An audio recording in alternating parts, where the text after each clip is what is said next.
Allah subhanahu wa ta'ala, He says in Surah Al-Baqarah, Am hasibtum an tadkhulul Jannah. Do you think that you're going to get Jannah free of charge, just like this? Do you think that you are eligible for Jannah just because you pray your salat? Do you think you're going to get Jannah just because you fast in the month of Ramadan? Do you think you're going to get Jannah just because you pick up the Quran occasionally and you read it? Do you think you are going to get Jannah just because you come to the masjid on Friday and pray Jumu'ah? Is Jannah really this cheap? Is Jannah really this easy for us to attain? وَلَمَّا يَأْتِكُمْ مَثَلُ الَّذِينَ خَلَوْا مِنْ قَبْلِكُمْ. Allah subhanahu wa ta'ala, He says, do you think you're going to get Jannah without suffering, trials and tribulations and tests in the way that those people who came before you, they suffered trials, tribulations and tests? Do you think that you will get Jannah without suffering in the way that the people came before you, that came the way that they suffered? Numerous examples, Allah subhanahu wa ta'ala, He reminds us over and over again in the Quran. Look at these people, look at the people of the past, how they suffered. How did they suffer? مَسَّتْهُمُ الْبَأْسَاءُ وَالضَّرَّاءُ.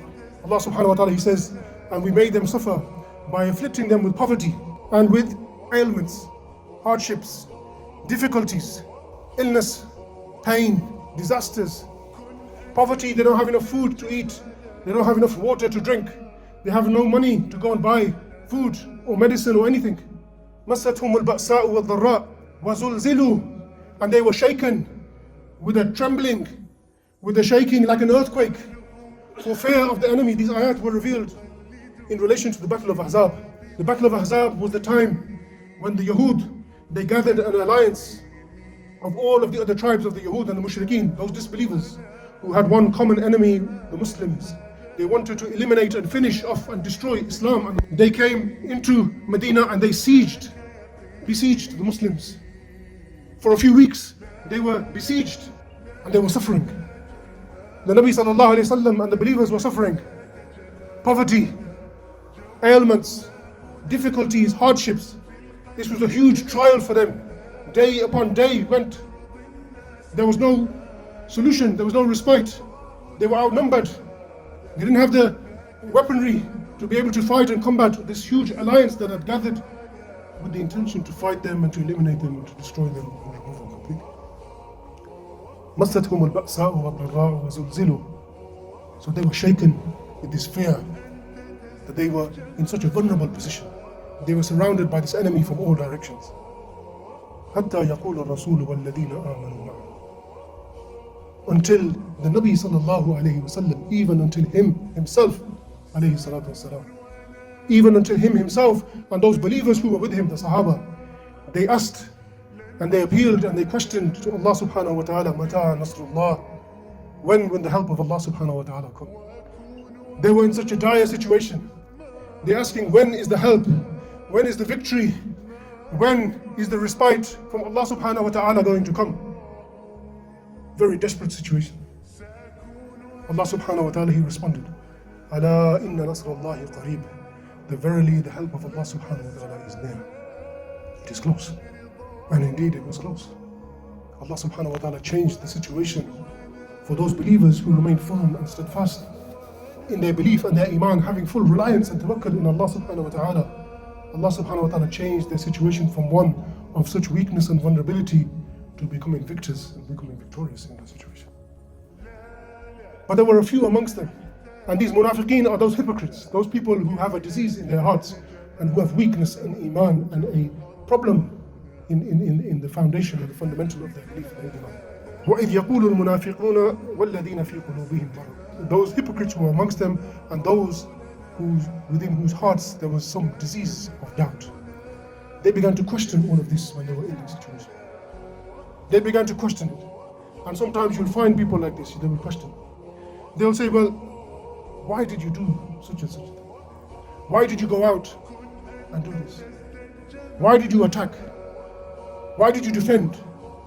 Why did you resist? Why did you stand up? If you hadn't done this, we wouldn't be in this situation. If you hadn't done so and so, then we wouldn't be facing this affliction and this suffering and this killing and murder and bloodshed. If you had done things differently, maybe things would have been different.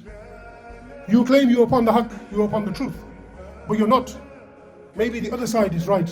You see, they'll begin to question like this and they'll begin to have these doubts.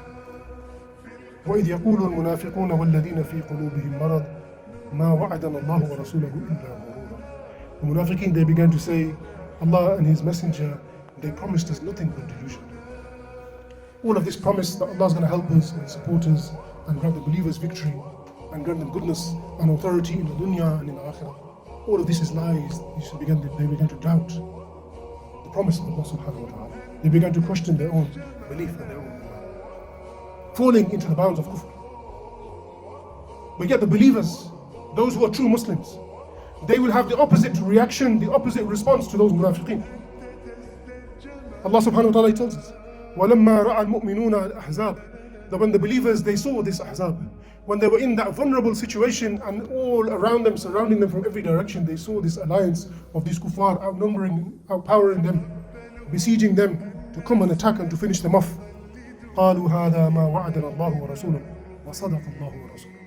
They said, verily, this is what Allah and His Messenger have promised us, and Allah and His Messenger have spoken the truth. Because they understood. Allah subhanahu wa ta'ala told us that Jannah is not going to come easy. Jannah is not cheap.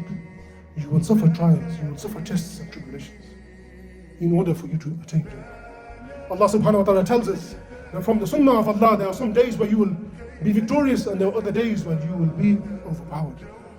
There are some days where you will be at a loss and there are other times where the tables will be reversed. They understood their deen and their iman. So when they saw all of this, instead of it affecting them, instead of them falling into despair, falling into weakness and sadness, thinking that that's it, we're finished, we're at a loss, they had the opposite effect. وَمَا زَادَهُمْ إِلَّا إِيمَانًا وَتَسْلِيمًا. And their iman increased as a result of it, and their steadfastness, their firmness and their submission to the deen of Islam, to Allah and His Rasul, became even more stronger. This is the effect that it has on the believers. When we see all of these things, natural reaction for a Muslim, for anybody, when you see these things, is for you to feel disheartened and to feel saddened because of what is going on. But the reaction of the believer will be one of hope, will be one like we've spoken previously. Allah subhanahu wa ta'ala has detailed for us in the Quran all of these matters already. If we understand them, if we know them, then we should be prepared to be able to deal with them.